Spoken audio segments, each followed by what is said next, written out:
السلام عليكم.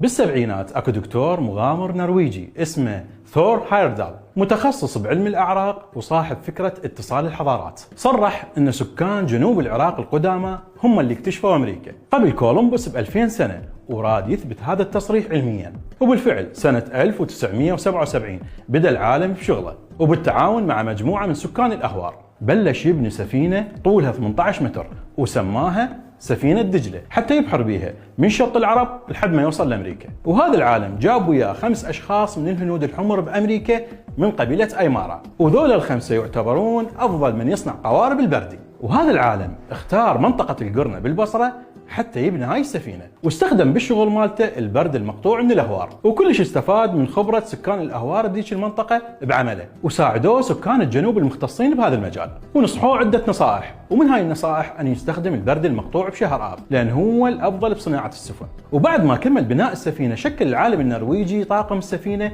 المكون من 11 شخص، وكان هذا الطاقم متنوع من عدة دول وعدة اختصاصات. ويرافق هذا الطاقم شخص عراقي واحد بصفة مترجم، وهو الفنان رشاد نزار سليم، وهو ابن أخ الفنان العراقي الكبير جواد سليم. وبعد توديع حافل من أهالي القرن العالم هاردال والفريق اللي وياه بالسفينة، وأبحر السفينة دجلة لأول مرة بمياه نهر دجلة، وبعدها توجهت إلى مياه شط العرب وبعدها للخليج العربي، ومرت بمضيق هرمز وعبرتها بنجاح، وبعدها إلى خليج عمان، وحسب الخطة المرسومة وصلت لباكستان ورجعت إلى بحر العرب، وبالأخير وصلت السفينة إلى خليج عدن، وهنا تم منع السفينة من عبور باب المندب، وما دخلت للبحر الأحمر بسبب الأساطيل المنتشرة وبسبب الحرب اللي موجودة بأرتيريا بذاك الوقت. وبوقتها هذا العالم سخر من هذا المنع وقال: هل سفينة مصنوعة من البرد العراقي تمثل خطر على الأساطيل وحاملات الطائرات؟ أم لا يراد لسفينة دجلة أن تعانق أرض الكنانة؟